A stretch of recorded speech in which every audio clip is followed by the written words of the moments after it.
Hey, everybody. Welcome to Swedenborg Live. It's time for us to talk about the core of life.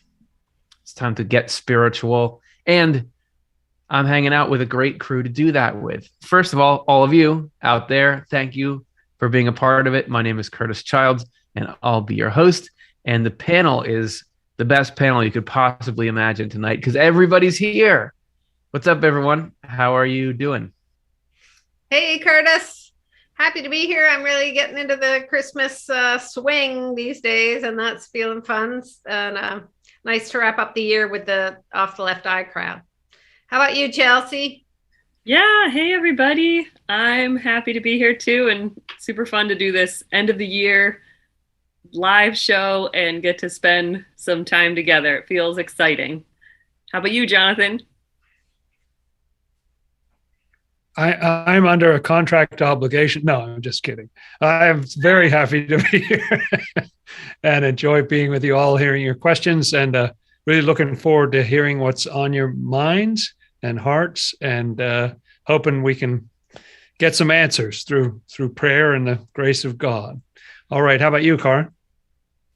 Doing well. So happy to be here. Happy to have our youngest daughter home from college for the Christmas holidays, and son Matthew coming home soon too, and loving seeing all the pretty lights outside. I love that custom that helps us as the year is getting darker and colder. That's just, we can cheer each other up with that. And looking forward to talking with y'all. And if you ever had any questions on a Swedenborgian view of Christmas or the Christmas story, this would be a great show to ask them in. Speaking of cheering up, we had something happen that cheered all of us up here on staff, and it's going to cheer all of you up because you're all getting the games for free. It's not a Christmas present. It's because we have a sponsor for today's show. Thank you, Colin. Colin Vickers has sponsored this show, which means that he contributed $250, which means that we'll automatically get the games. And as a reward for being a sponsor, he gets a private Q&A session with us. He's submitted this great question that we're going to meet up with him and talk all the way through. If any of you want to do the same thing, get in touch and with Tim Bilger, and you can be the sponsor. But in the meantime, thank you, Colin, for making this happen. Really appreciate it. So we're going to do the games no matter what. But we can do even better if everybody has the will for it, because our friend and director of development, Tim Bilger, and his wife, Glacy, have also contributed $250 with the condition that we match it. So every dollar that we put in here gets us closer to matching their $250. So if you put in $5, they'll put in $5. You put in 10, they put in 10, all the way up to $250. So let's see if we can't take some money out of Tim's pocket for a good cause. So if you want to donate, go to offtheLeftEye.com/donate, and you can help make it happen. You'll get the games either way. It's a Christmas present from Colin to all of us. Okay, great. Let's do it. So we're going to get questions in through the usual method, which is type them into the chat there. And we are also going to do our Thought Brings Presents segment near the end. So also in the chat, tell us about the people you're thinking of with love who have passed on, and we will celebrate their continued life near the end. Okay, panel, are you ready? They all said yes. You can't see them, but they're all like, yeah, like we were born ready is what they said. Okay, question number 1 is from The Cube. The Cube asks, if the only options are choosing goodness and truth or evil and falsity, can anyone trick you into choosing evil and falsity? Swedenborg says evils can rub off, so to speak, on others. Good question to start it off with. Karin, what's the answer? Don't trick us. I will not trick you. The first thought that comes to mind is that, yes, people can trick each other. Spirits can trick each other or trick people, but being tricked into evil and falsity does not stick to you if you did not realize it.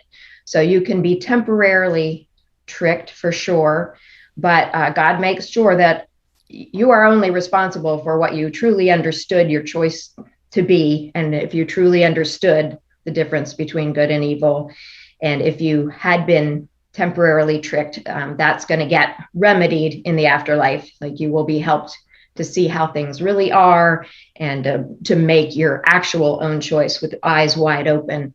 So no one can be tricked all the way into hell. I mean, make sure that being tricked does not stick. Yeah, that's a great distinction to make, that there is what is not chosen rationally and in freedom doesn't become a part of you. It's the same principle that makes it so that if you are coerced into believing something religiously because there's a threat if you don't, it doesn't really become a part of you. It's only what's in freedom and love. And you're making the same point there. We're on the board, by the way. We had a donation from John. So now that gift goes twice as far, because now Tim has to shell out to match it. Awesome. Okay, so Chelsea, did you have some thoughts?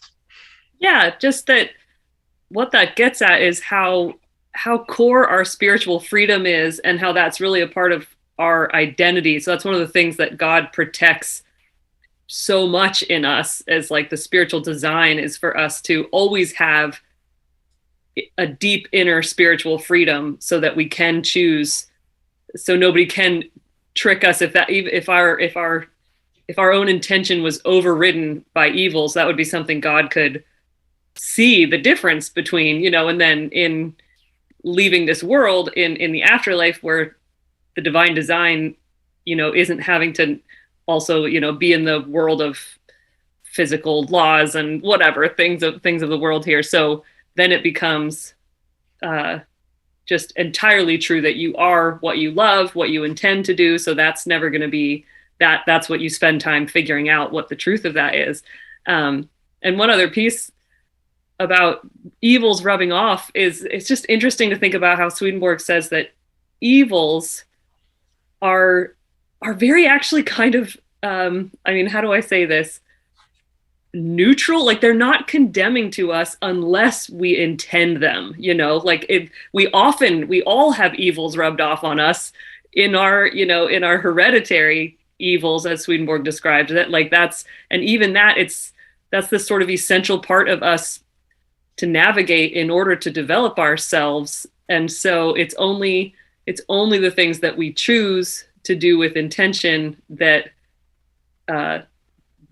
that's when an evil becomes more like a sin, something that would be more condemning. And that's if we're consistently choosing it, not if we're just sort of thrown into a situation and make a bad choice, in the moment.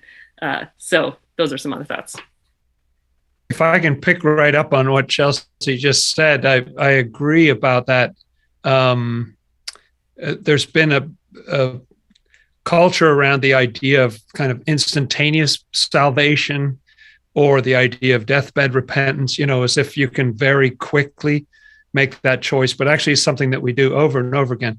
So one of my thoughts is that we can be tricked, I think, at times into, if we intend good, if we're choosing good and truth, we can be tricked into doing something evil because we got fooled or something. We can be tricked into thinking something false. A lot of our thoughts are false. But choosing, I don't think you can be tricked into choosing, because choosing is something you do over and over again. And so sooner or later you'll sort of get it right, if you see what I mean. I don't think, as others were saying, that you can be tricked long enough to have that happen. And it is interesting that Swedenborg says that evils are contagious.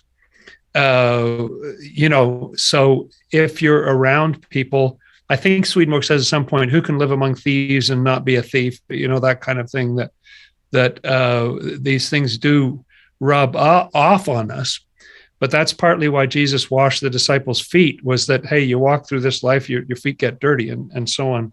But that doesn't mean that your heart and mind are necessarily choosing that, like that's your intent and your goal in life. That's where the salvation decision and choosing happens. Those are some thoughts. I think we're getting into part of why hell has to be kept separate from heaven and the world of spirits and earth, because what the cube is describing, trekking someone to evil and falsity, hell, that's like number 1 or 2 on their wish list. He talks about evil spirits are trying to destroy your conscience, which is destroy your sense of right and wrong. And he talks about evil spirits that are consumed by the idea of not just destroying people's bodies, but destroying their souls by getting them to be evil. And I think that's part of why there has to be a separation, and that when evil spirits are allowed to do some harmful things, like in the case of temptations for people, there's a lot of care taken so that people aren't at risk of that sort of harm. I was just reading something about the temptation process for one of our shows, and it was talking about how in that time in which evil spirits can stir up those falsities, the person who's being attacked by that is being kept safe. So yeah, I mean, hell, that's what they're all about, but there's really stringent safeguards around that really happening. So Cara, do you have some thoughts? Just, yeah, you guys have covered everything wonderfully. But my thought is there does seem to be a lot of fear out in the world that after we die, we're going to be stuck in a place that we don't want to be. That somehow there's going to be an unfair situation, and there you are to eternity, unfairly stuck somewhere where you don't belong. And that is not going to happen. that it's your heart that's going to choose your eternal home, and you're going to have a chance to sort out all that stuff that happened here. Was I tricked? Would I have made that choice if I had all my senses about me? I don't love that. What do I love? Like, you get to figure out the whole thing clear as a bell. Nobody is put somewhere they don't want to be. So wouldn't it be great if we could relieve the human race of that fear? That's very well said. That's getting to the heart of the matter. Thank you, Cara. I think let's end on a high note there. Hey, I just noticed that Christy made a donation on the screen as I was talking here. Thank you so much. That means your donation will be matched by Tim and Gracie. And so if anyone is wondering how they can get in on the fun, go to offtheleft.com/donate. And if you want us to pay a little tribute to somebody that you're thinking about who's crossed over, don't forget that you can write their name in the chat and maybe a little message, and we'll bring it up at the end in our Thought Brings Present segment. All right, cool. Let's go to the next one. Great answers, everyone.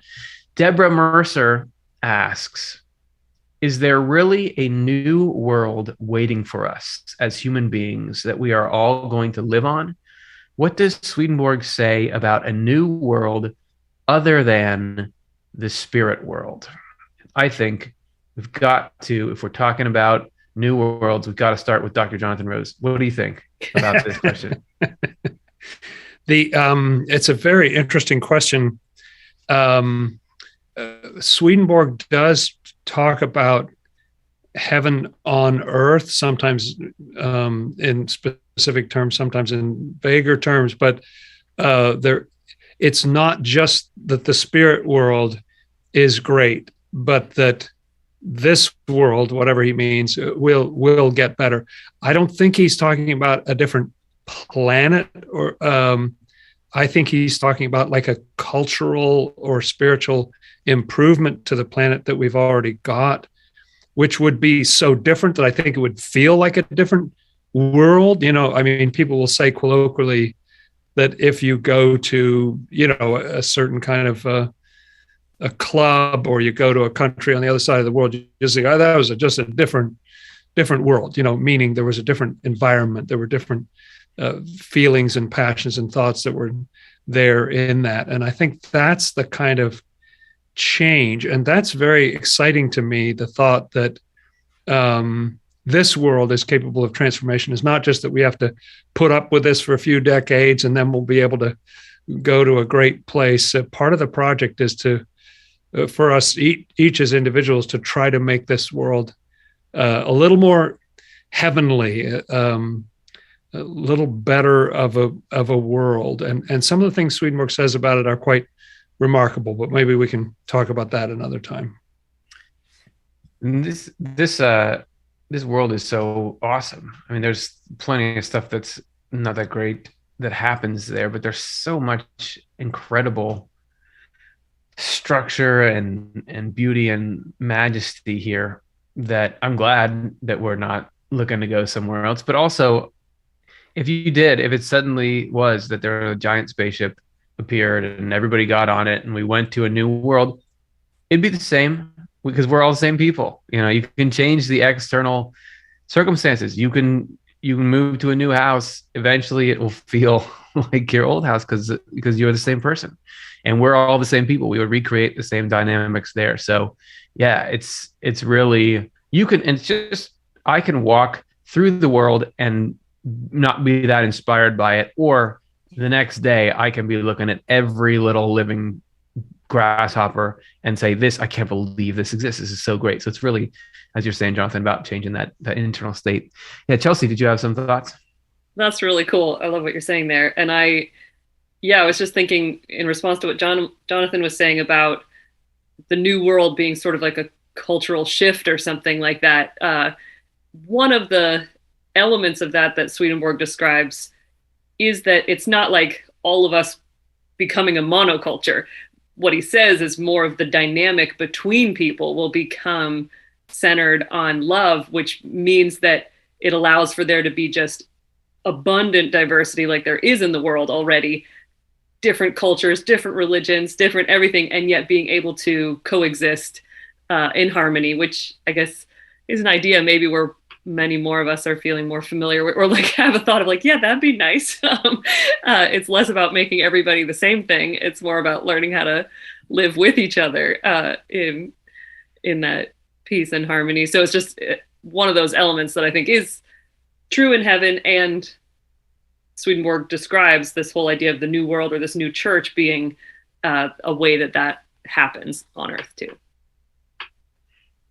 Yeah, that's great, Chelsea, and love what you're all saying. I'm thinking of that image at the end of the Bible, the holy city, New Jerusalem, coming down from heaven. So it's not like everybody's leaving and going somewhere else, the people on earth. It's that heaven, which means the heavenly mindset, the heavenly way of loving one another and of seeking truth and everything that's coming down and transforming where we already are, and that all the ingredients are there. We just have to get this shift in consciousness that allows it to flow properly again.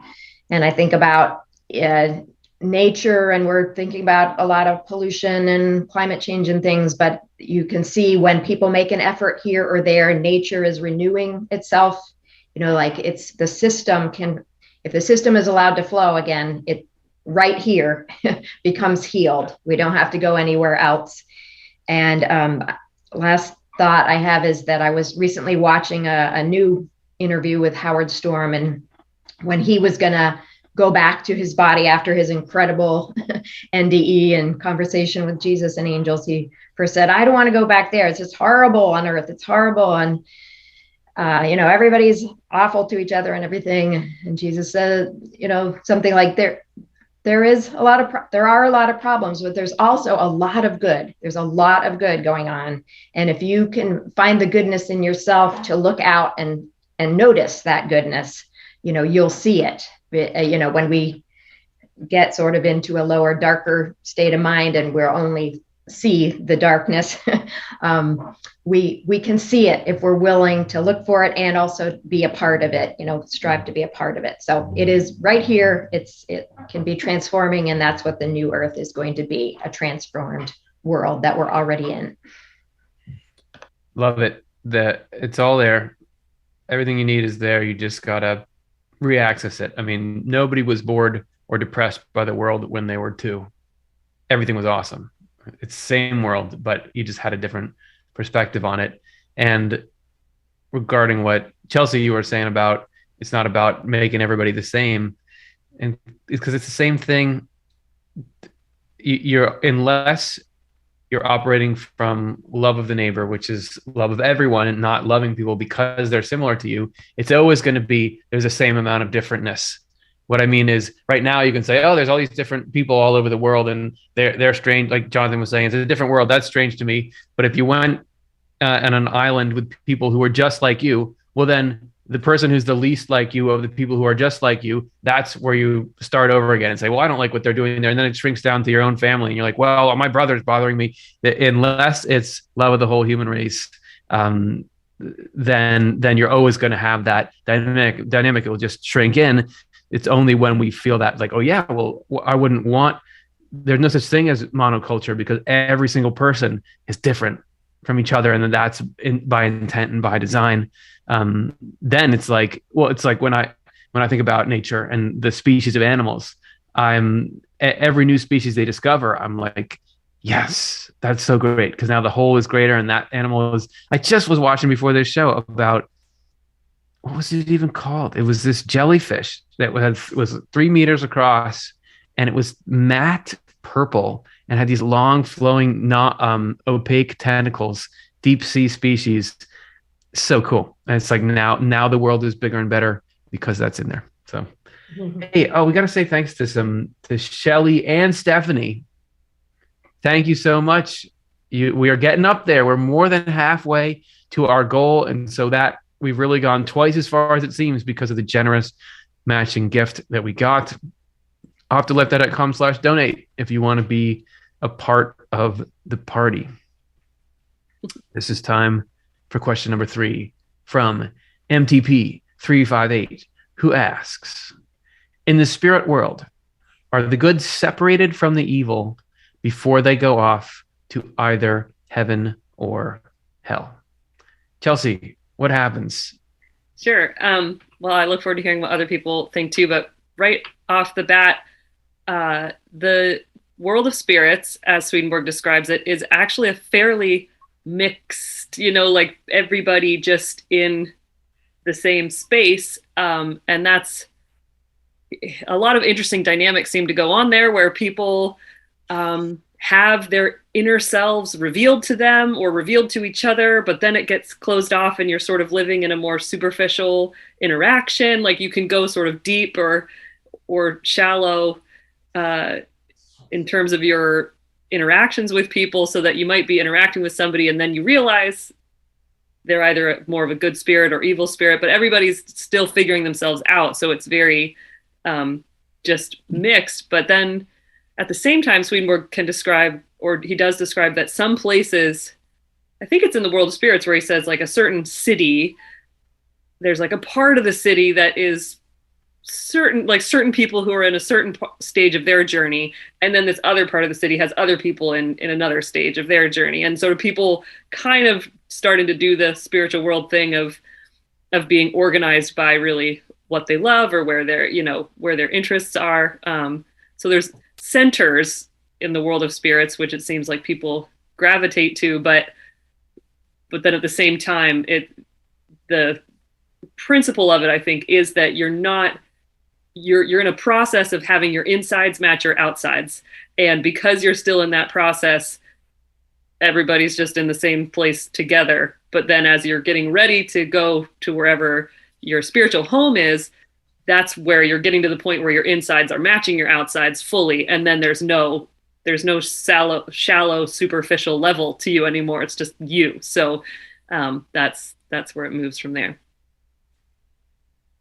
Yeah, exactly. And Swedenborg talks about different stages of that period in the world of spirits, that you start out in a more superficial state and you would be very mixed with lots of different kinds of people, but that then you move into a second stage. And it seems to me to be a gradual process of sorting, that as you move deeper into realizing who you truly are on a deeper level and who you want to be, like which direction you are wanting to head, then it just starts to be a very natural and automatic process that you gravitate to different locations than other people who are maybe having a very different inner focus coming out. And so it starts to be more and more sorted as you go deeper into your process, until finally, there is quite a separation before people actually head into heaven or hell. So there's a gradual unveiling and gradual sorting going on, it seems to me. Excellent.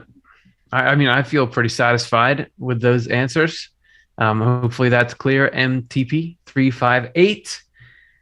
Before we move on, I got to say some thanks to some great people. First, we have, and I'm going to thank them by mispronouncing their names. Chen Yi gave, and she said, "For the memory of my parents, thank you for your wonderful works." So thank you. And then Gohar gave, in memory of Edward Kazanchan. Thank you so much, Gohar. Appreciate it. And looks like we just had a donation come in from Jonathan. And now we are very close. So thank you, Jonathan. And it seems like, did we get there? We may have got there. Thanks, everyone. That was super great. That means we'll be getting our the entire matching gift from Tim and Gracie. It's a good night. Thank you so much. Party doesn't have to stop. If you want to keep going, offtheleft.com/donate. Everything you put in makes this kind of programming possible. We're a not-for-profit. This is how we're able to reach people and get things out into the world. It's almost a half hour, but I think we can squeeze another good question in here. It's biblical in nature, so I wonder if this is Dr. Jonathan Rose. We'll see. John Bishop asks, what was that? John Bishop asks, in that, it's my second time I've ever sneezed during Off the Left Eye. That was great. In Matt 21, verses 33 to 43, Jesus' parable of the vineyard, who is Jesus describing as the vineyard owner, servants, tenants, and son? Isn't there a warning not to kill the owner's son as they did his servants? So it sounds like we're wondering what's the symbolism of these characters. And even if we don't know it offhand, I know we can look it up. Jonathan, do you know it offhand, or did you look it up? Yeah. I tried to look it up real quick. I just found one passage. On the face of it, Swedenborg takes it as being about ancient Judaism. Of course, everything in Scripture applies more broadly than that. But the passage that I found described it as being that the vineyard, that the servants, the servants are the ones who are sent to try to collect from the tenants. So basically, it's an image of the church, that the church actually belongs to God. But then there are people who take it over, like the tenants, and they're kind of inhabiting it. And then he sends his servants, who Swedenborg says are equivalent to the prophets. You see the Old Testament prophets go in and say, hey, we got to do this right, and everything. And then they send the owner's son, which obviously seems to be a reference to Jesus coming. And Swedenborg has a whole complicated explanation about how the son is the human manifestation of God. The quote unquote father is the divine that it came from. And so it certainly does seem like a warning not to kill the owner's son. Now, that said, Swedenborg's pretty clear that it's not just an exercise in beating up people who lived 3,000 years ago or something. This is about parts in us and how we tend to treat. As I think about it right now, I think we're like that. Even our bodies, in a way, are like a vineyard. We're sort of renting this space. You know what I mean? Like we've been given this thing that's in the shape and form of heaven, and we're living in here, and we may be trashing it or whatever. What we really should be doing is welcoming these prophets and welcoming the Lord in is the proper thing to be doing with this territory that we're kind of renting space in. I'm going to stop because I don't think I'm making any sense. But No, those are some thoughts. Unfortunately, you made a ton of sense, because the church, sure, it can happen out there. It can be a religious institution that people can corrupt, but it's only made up of individual churches in us, that we have that vineyard, which I think you're absolutely right. Walking around wearing the form of God and with rationality, with a will and understanding, all this stuff that's derivative from God. But then as we're living in our life and using that to further our own selfish and materialistic interests, and then good impulses come along and truths that are trying to tell us to live a different way, and we effectively stomp those out when they come and say, no, I just want to keep doing this. It's the same thing. It's happening inside of us. I think you nailed it. Hey, does anyone else want to say anything about that?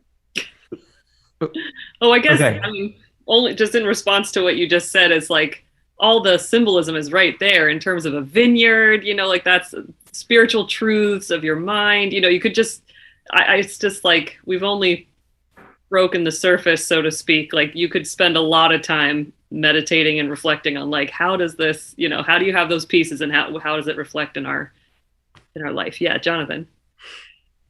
Well, I just had an additional thought that the prophets often correspond to truth.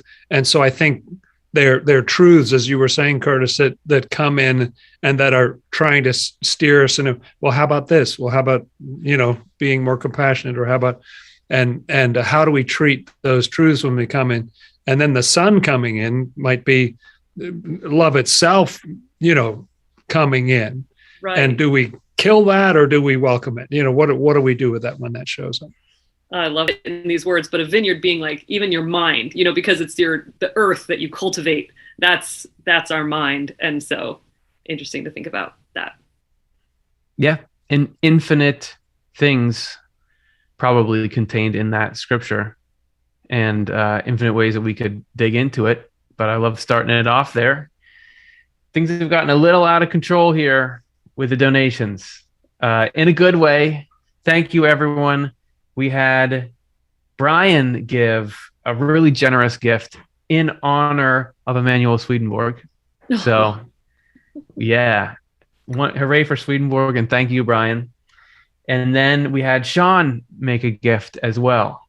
So we are up to $515 now. We have shot past double our matching goal, on top of Colin's gift to sponsor the show. So we're talking about really being able to put some good resources toward furthering Swedenborg's mission. And we would be remiss if we didn't thank all of you for your contributions in making this happen. And the best way we know how to do that is to give you free stuff. It's time for the raffle. Dun, dun, dun, dun, dun, dun, dun, dun.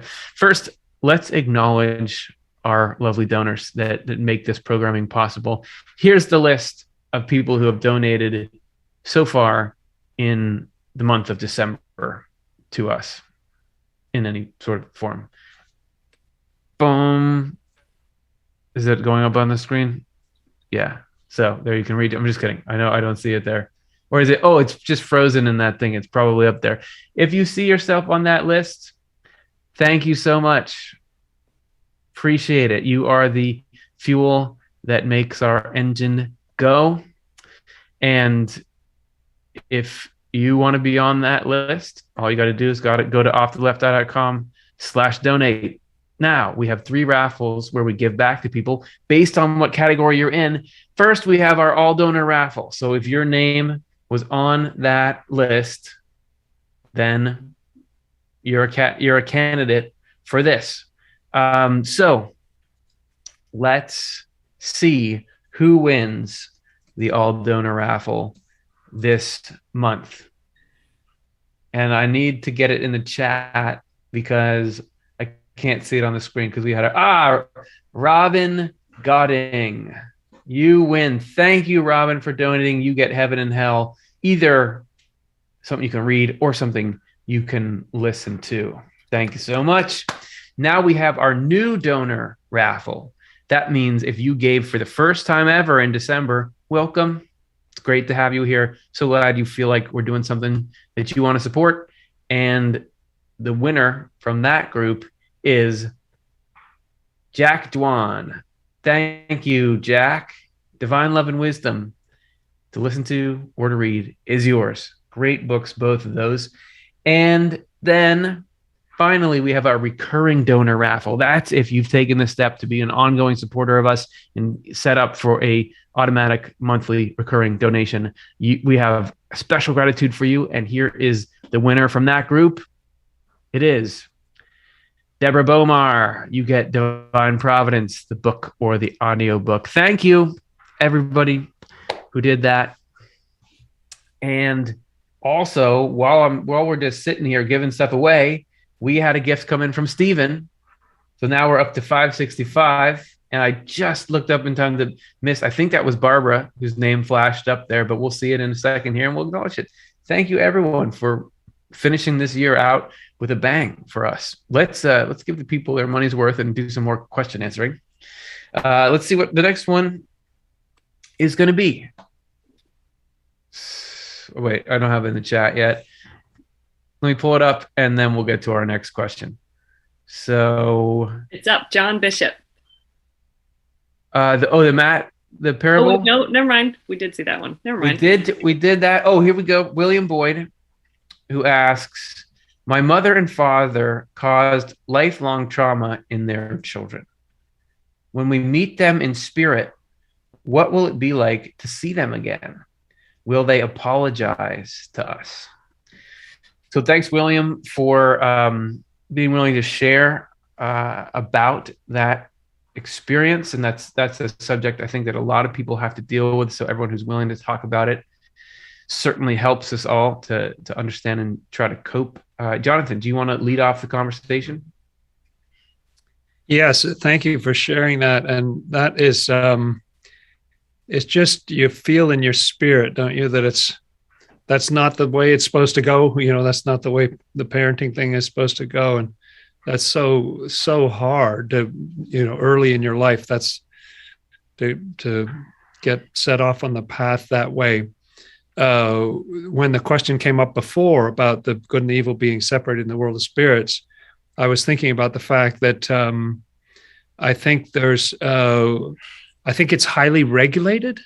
I think it's very carefully curated, but I think there is contact between people to try to resolve things. Some people are just in a bad, in a bad frame of mind or a bad frame of heart. Maybe they're truly hateful or something.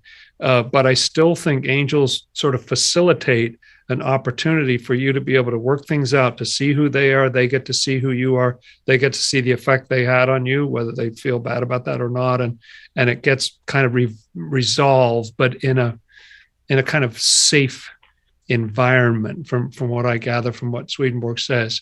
And in other circumstances, it's pretty clear that they feel horrible about what they weren't awake. They didn't know what they were doing, and they feel terrible. And they're very happy to have a chance to set it right and give you a different message and make up for it and all that kind of thing. So I do think that's an important element of the world of spirits, because you have contact, even between people who are in different states, can have contact in that way in the world of spirits. And I think there's a lot of things that nobody talked about, sort of psychotherapy or that kind of thing back in Swedenborg's day, but that's kind of the impression I get out of some of what he says, that's what it's like, is that you're working things through. You're working through painful things that happened and things that scarred your spirit,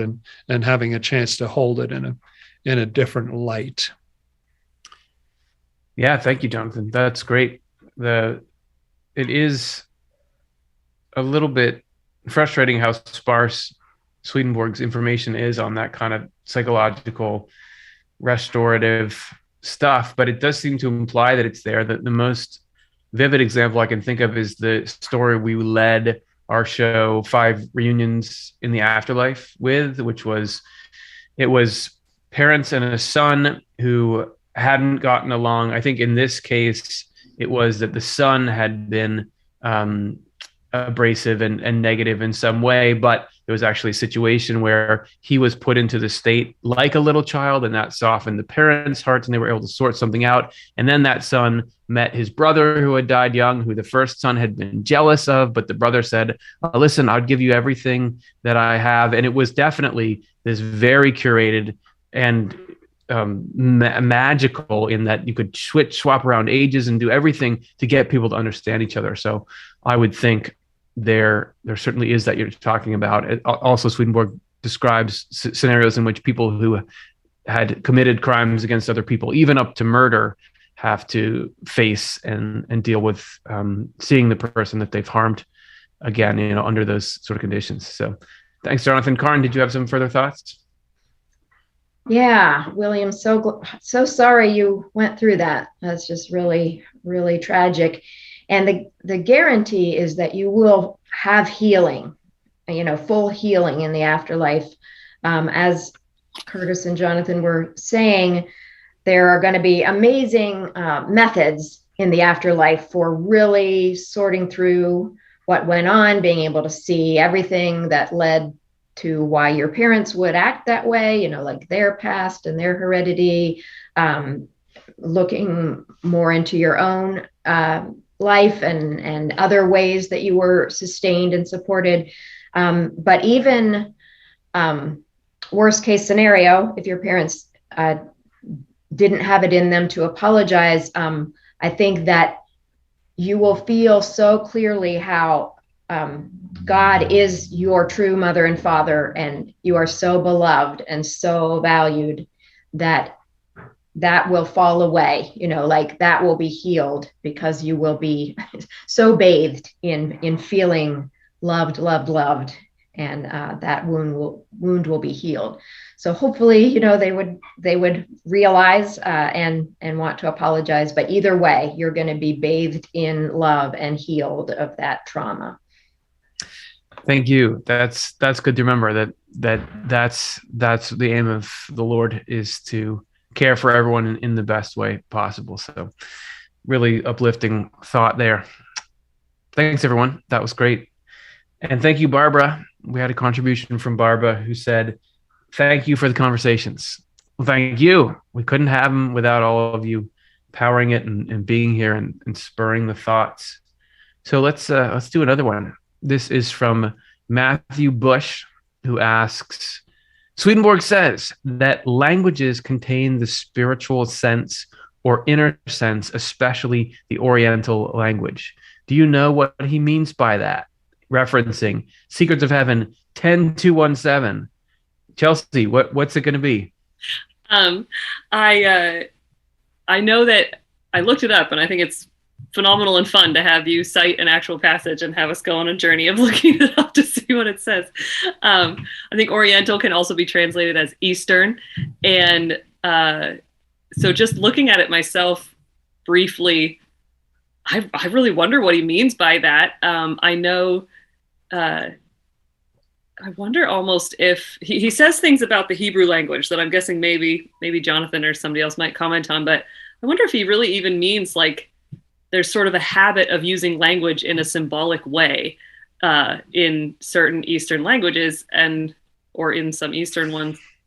Just makes me think of Sanskrit and the ancient, they were oral originally, but the Vedas, and being able to just so clearly you're articulating this sutra that's using symbols, like mantras that just describe a jewel being in a lotus and that being in your heart.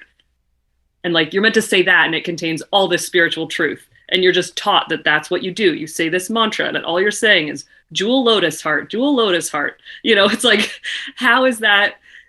It totally must contain, it must be a spiritual image that it's trying to get you to think about things spiritually. And so just sort of the practice of the ancient Sanskrit language and the Vedas makes me think of that sort of inner sense being contained in the languages in terms of how they're used, but then I know Swedenborg says certain things about the actual written Hebrew text, I think, so I'll pass it maybe for somebody else to say that. Yeah, I'll just jump in and say, yeah, he does talk about those letters, like the Hebrew letters actually, and the little marks and everything. There's symbols and they are make of, and I know nothing about the Chinese language, but I remember when our animator Meng worked for us, he at one point was talking about the Chinese letters and how they were symbols, like they were pictures that had become letters.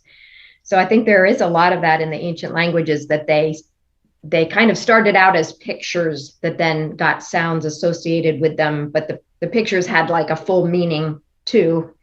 And then that became a sound. And so there's just so much symbolism there. I think that maybe that's what Swedenborg's talking about. Yes, and to Swedenborg, who's all the way in Sweden on the west side of Europe, Eastern is like, it covers a broad area. And so I don't know precisely what he means by that, but I do know that there are times when he refers to what used to be probably politically incorrectly referred to as the Near East, and people still talk about the Middle East and the Far East and so on. So in other words, we're not only talking about Chinese or something like that, but also, possibly Arabic, or as Chelsea was saying, Sanskrit, or other languages from that part of the world. And I can't help but think about, Swedenborg never talks about this as far as I know. He talks about hieroglyphs and that sort of thing, but not Chinese pictograms. But I do think a pictogram would lend itself well, as Karin was saying about Hebrew, that the fact that it's image based has kind of already a second layer in it, that all those letters, as she was saying about Hebrew, have that have a shape and have a meaning. So you can have layers of meaning in there. It's a very intriguing passage, and thanks for bringing it up. Excellent. Yeah, thank you. We do love a good Swedenborg reference, especially a healthy in the 10,000s of Secrets of Heaven. So thank you, Matthew Bush. Moving on, Sheila M. asks, the phrase "don't fear" is mentioned several times in the Bible. How can we overcome fear when we are facing so many challenges and hardships? Like, it sounds good to say, but there's a lot going on here. Cara, what do you think?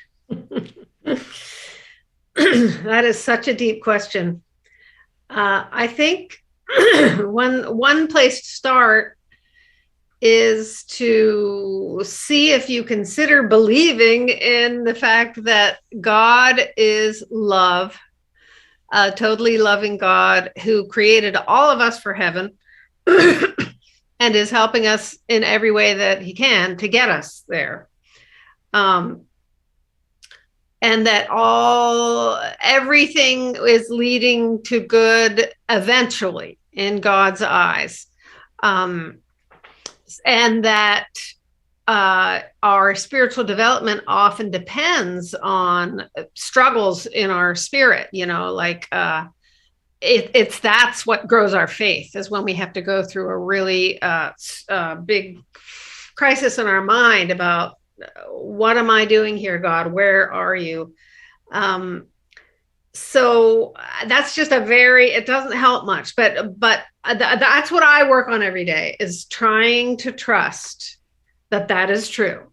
Trying to trust that is true. I don't understand it. I can't see it all. It looks like chaos to me, but trying to trust that God is love and God is pulling us all to heaven all the time.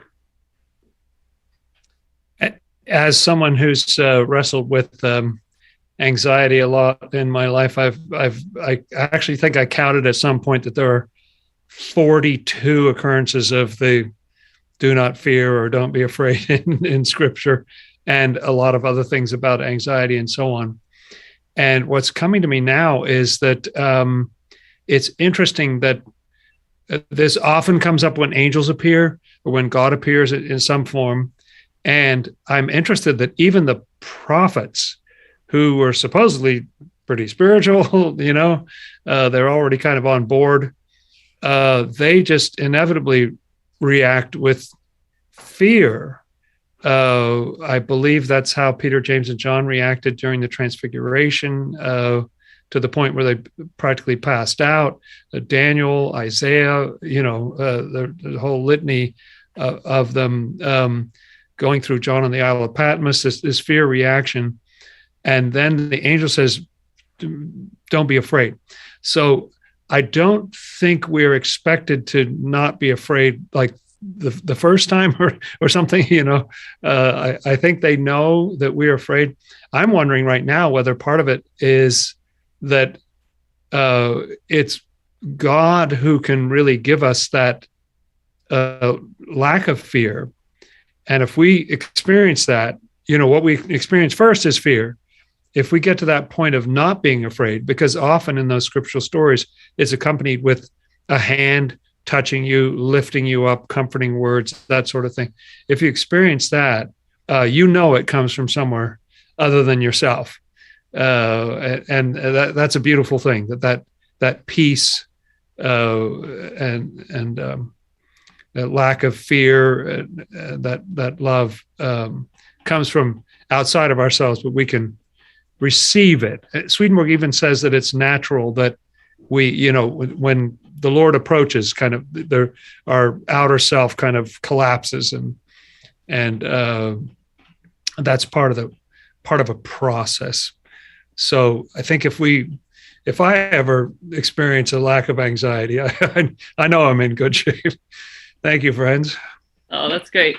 I think, it's funny because the Bible having it, including that so many times, like it's said so many times, is a correlation with how much we need to hear it. It's like there's reason everybody's so afraid in the Bible that God and the angels are just like constantly saying, no, really, you don't have to be afraid.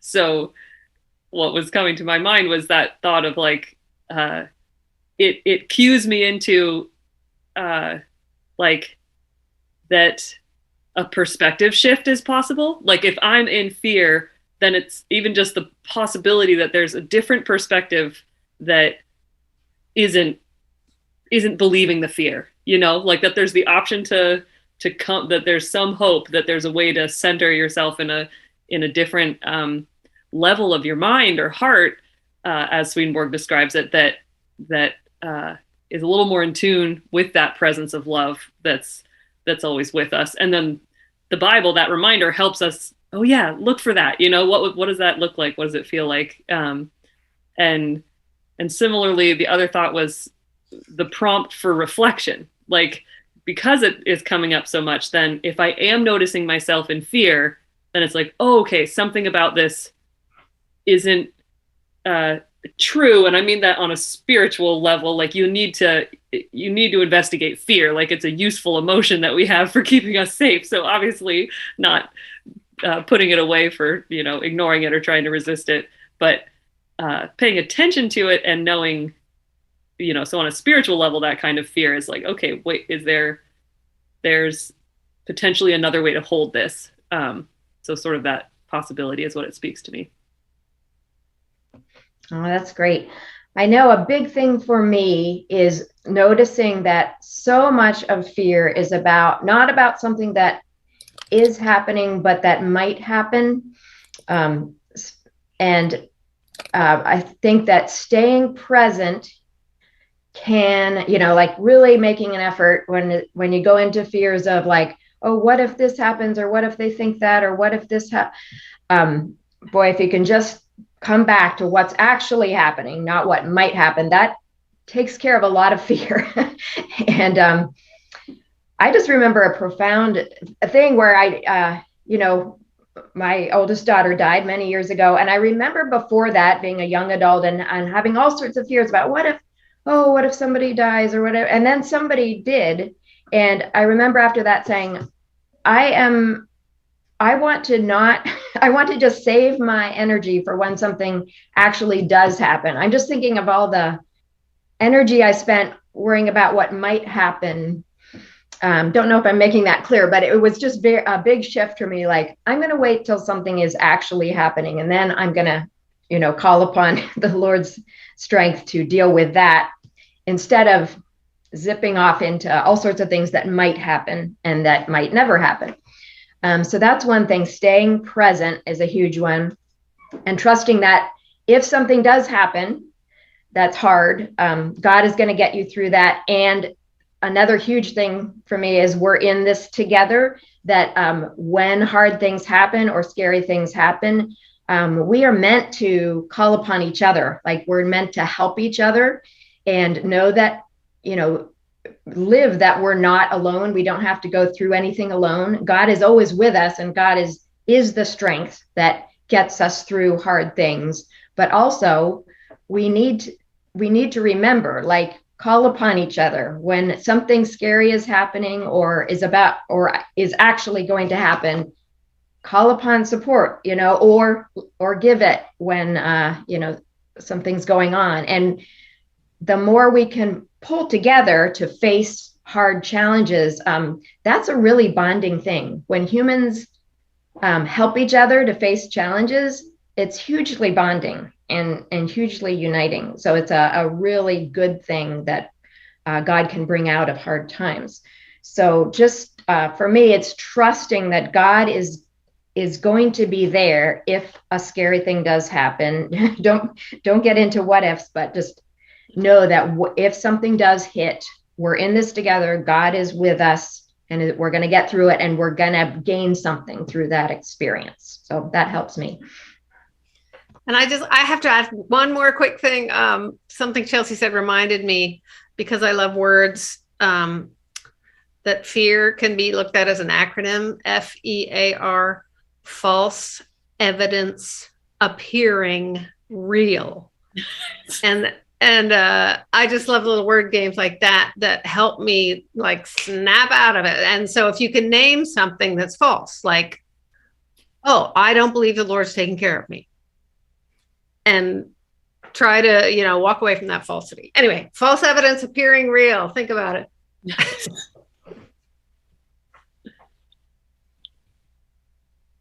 Are you muted, Curtis? I am. I thought like like the space bar trick was abandoning me. I was just going to say, it's easy to remember the fear thing. So let's do it. Hey, we're going to get to one last question here, because we have one that we're excited about answering before we run out of time. This is from Aaron Clark, who asks, how do you know Swedenborg is right? I'm really curious, because I have found this super interesting. Come on, let's not let Aaron down. He already thinks it's interesting. Jonathan, what's going on? Well, I think I got really interested in whether Swedenborg kind of expects us to just believe it because he said it. And I looked at that very carefully, and I really think he does not. What he says is that his spiritual experience convinced him beyond the shadow of a doubt. Yeah. And that's what he communicates often. I think what we need to do, as a friend of mine was fond of saying, is to look it up in ourselves, to look it up in our own lives, and these things may seem very remote and bizarre. They often do to me when I first read them in Swedenborg. But then I look at human dynamics and I realize, oh, this is just like that story he said, and this is just like that other thing, and I'm acting just like that person in that story. And then it starts to, when I see it in myself and people around me, and it actually organizes my reality and tells me what's going on, then I start to get the sense that this is true. Swedenborg hastens to say that no angel would ever accept anything on anyone else's say so. It has to make sense to them, and so that's a very important principle to follow. Oh, I love that so much. And it just made me think it's not about Swedenborg being right, and he's categorically incorrect in certain statements he makes about natural biology and among other things. So it's like, and who knows what his so anyway, just to say, there's incorrect things in the text, but and other issues that we look at. I mean, like Swedenborg, I'm going off track here, but Swedenborg was predicting this era of the new church. So I think even though he's getting he's very much in a heavenly state. There's perspectives that we have now that we can see, oh yeah, interesting. Like he's this 18th century theologian. He's referencing a very certain perspective of the world. So anyway, it's not a question of him being right or not. Is what he writes useful? And that is entirely the case. And some things are more or less useful. Like, so it's not about sort of like everything even being useful, but is pieces of it useful.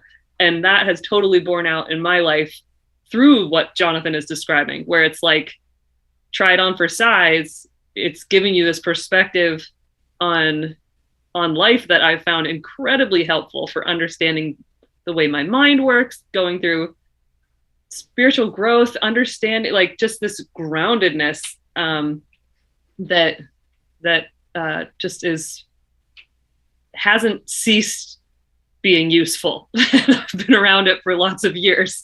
So it's like, so yeah, it's not about it being right. I think it's really just about, is it useful and is it helping people? And I think those are the ways that like, yeah, it's alive. Like that spiritual reality he's describing is bigger than even his own books, because he couldn't write it all down anyway. And that's something we're all getting to participate in and learn from together. Yeah. Karin, yeah, go ahead. Then I have some thoughts too. Love what everyone's said so far.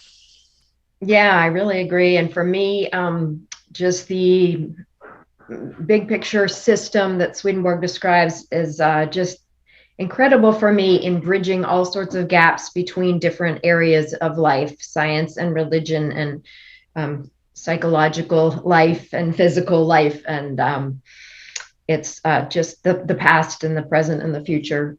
And I just find it just makes sense out of things and gives me a sense of peace and a sense of the big picture that just makes life make sense to me in a way that I haven't found anything else that does it so completely. I asked my dad that question myself when I was about 12 years old. And his answer was, it just makes sense. And Swedenborg's very firm about that we have to run it through our own rationality and choose in our own freedom what rings true to us. There's a great passage about how we need to go to the Word and love the Lord, and the Lord will show you the truths that are meant for your faith. And I think that's a very powerful affirmation that it's about what makes sense in your heart. Awesome. Before I give my closing thoughts on that, I want to say thanks to John, who made a contribution as well. Appreciate it. Everybody has really stepped up tonight, and we appreciate it. I think that's a testament to the rightness or usefulness of Swedenborg's message. Right there, people are saying, "I want to help this go." So, Aaron, I was thinking about how did I get to be where I am, where I'm perfectly happy and comfortable talking Swedenborg all the time on the internet, and I want to. Recently, I was doing a live Q&A show on Wednesday that we call Wednesday, and somebody was asking if I had ever had a spiritual experience, because Jonathan, you mentioned Swedenborg's spiritual experience, confirming it to him, that he says, these are not airy speculation. I have seen, I have heard, I have felt, or something. And for me, it wasn't a spiritual experience that convinced me of Swedenborg, but it was a million little experiences, that all the times when I've been in the kind of fear we were talking about earlier, and I've tried running over and over in my mind the regular sorts of justifications or little devices I could come up with to try to convince myself against my fears, and to just have that not work and not work and not work. But then these principles in Swedenborg, and often like exactly how he words it, just come in and just flatten the wind and the waves. And so to me, it shows, oh, that's something. And whether or not every bit of what he wrote is right, there's more rightness overall in it than everywhere else put together, from what I've found. And I think that's what keeps me magnetized to it. And what, as like Chelsea mentioned, I've been around Swedenborg a long time, and it still feels fresh. It still feels new, and I still get this. We were like editing a video recently that I had made, and one of the editors was saying, well, you can't be like, whoa, to something you've already read before. But I always feel like that about Swedenborg. I was like, that's what it is, and that it's still able to, like, how many moves ahead would you have to think if it wasn't the truth to have these insights packed in and in there? So yeah, you can't just take it as a blanket thing, like, oh yeah, it's all true and don't question it. Get in there and question it. That's what brings it to life. And yeah, you don't need the burden of like, is it all or nothing? There's way more than you need in there. That's my experience.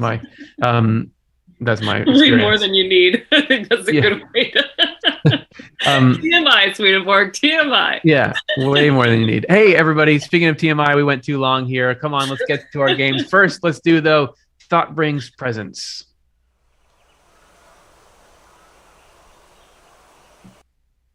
Yes, just spending a few minutes remembering people we love who have passed on to the spiritual world. And a quote from Ralph Waldo Emerson that says, "Great are they who see that the spiritual is stronger than any material force." So when we are separated from loved ones just by material, the death of a material body or some other worldly means of separation, the spiritual is what lasts. The spiritual is what is forever. And so that's a stronger force than the material. So here are some people that you are thinking of today. Joe Avis Green is thinking of Advance Green, Brandy, a special dedication to my dad, Avance. He passed on December 10th, 2015, and my baby sister, Brandy, her 1-year transition date is coming up on December 3rd. She was a daddy's girl, and I miss them both dearly. Les Stevenson, I want to remember my parents and grandparents. Barbara Godisis, Nina, remembering Nina. My sister passed in June. Days before her death, she said she saw a lot of people shadows. She had no human visitors. She didn't know who they were, but 2 were real tall. So she was getting some greeters there. Deborah Mercer is thinking of Fern. Always thinking of and missing my brother. Can't believe he's not here this Christmas. He wasn't last year either, but I was in deep shock and it wasn't a reality like this year. I love you, Fernie. Bailey and Bibi the Divas are thinking of Elaine. To my mom's friend who just left us on Thanksgiving Day, I wish her peace and joy. Ellen Hale is thinking of Larry Ray Hale, the best man I know, my loving husband. He passed on August 4th, 2021. Swedenborg's books have brought much comfort. And finally, Tina Hansen is thinking of Grace, my mother Grace, born the day after Christmas. I always teased her. She had to wait a whole year for her first Christmas. Past Thanksgiving 2016. I celebrate her Christmases now. Thinking of all those beautiful people with you and thinking of you all with love. Thank you for being willing to share that with all of us and share this hour here. It's been great diving into everything. So let's lighten it up a bit, but with an educational twist. It's time for the Swedenborg Games, and we're going to start with grading Swedenbot.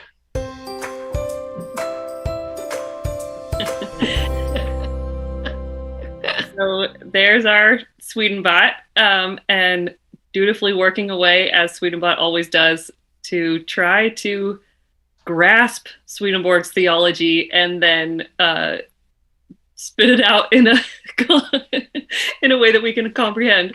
And so what this means is it is an AI that we fed all of Swedenborg's works to. So it's just to let you know that it's a lot to wrap your head around, and so it's hard for Swedenbot, and we can appreciate that.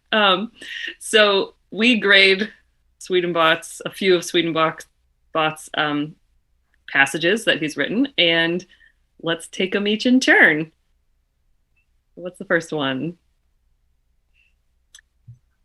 The Lord is called the Word, and the literal meaning is the foundation, container, and support of its heavenly meaning. What do you guys think? Oh, A plus, yeah, huh? I would give that an A. I think that's true. Yeah. Yeah. The only thing that's a little weird is that we're talking about, he's saying the Lord is called the Word, and then we've shifted to talking about the Word instead of the Lord. Like it's a book. It's a confusing switch of subject. It's theologically 100%, but I wonder if we need to ding it for. Right? Am I right about that? It seems a little.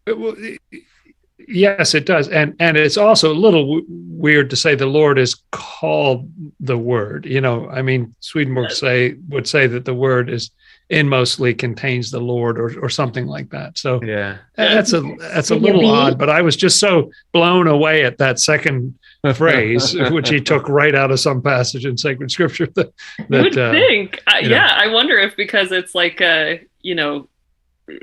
this maybe is sort of the best Swedenbot has done. Like he doesn't necessarily have the exact phrasing right, but he actually captured an idea. So let's give it a B. The B. All right, B. Yeah. Okay. All right. B is good. I mean, because yeah. Oh, go ahead. I was gonna say we've had A's that were a little more. Hey, we can't tell if this is Swedenbot or not. That's right. Yeah, true. Okay, next one, Swedenbot.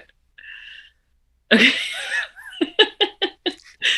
There, Jonathan. Trick. The Lord is the Word.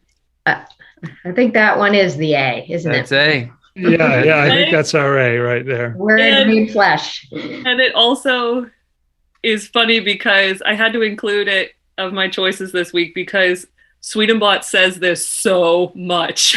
It's like Really? every other line is he saying the Lord is the Word and the Lord is the Word. So it just I didn't really sort of register how much Swedenborg says that. It's only now in Swedenbot saying it so much you realize, okay, that's the point he's thinking, or like that Swedenbot is thinking Swedenborg is trying to get across. Yeah, he got something very important there, I think. Yeah, and so I think it technically is a quote too. I think there are places where Swedenborg says that the Lord is the Word, period, even though it's an odd sentence. But yeah.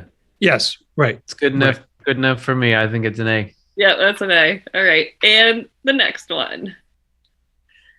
The reader may see that these items are not distortions of the lower animals. They have verbal speech because they have no thought.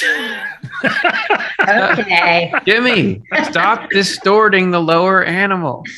I'll just say briefly that I think as much as the first one captured like a theological point and then didn't quite say it right, this one is mimicking Swedenborg to a T and yet makes no sense.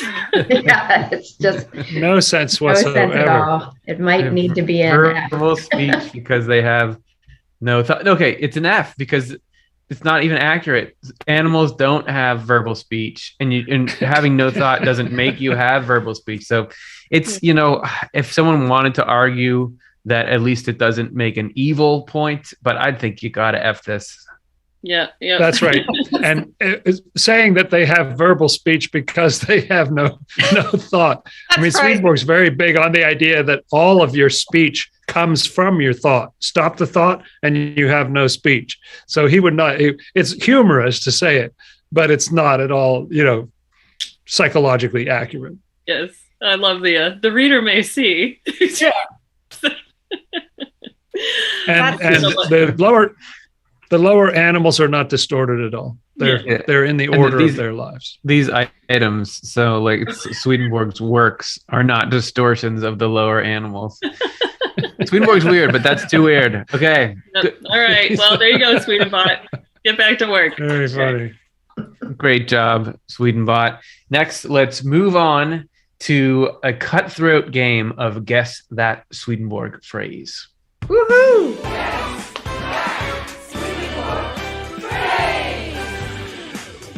All right, here we go. So in this game, these four people are going to take turns guessing letters. And for every correct vowel, 1 point. For every correct consonant, 5 points. Guess the phrase, 20 extra points. But for every incorrect letter, minus 5 points. So it's very tense here. And if you guess the phrase, but it's wrong, you're out of the game. And the winner does not have to do elevator pitch, which I just realized. Since I'm the host of the game, I'm never going to get out of off the list of doing elevator pitch. But okay, so starting out with Curtis, what is your first guess? T as in Tim Bilger. Yes, there are 3 T's. Very good. Chelsea, what's your guess? H. Yep, there is 1 H. Whew. 1 H. All right, Jonathan. C. There are 2 C's. Excellent. We're getting a few letters here. Cara. N.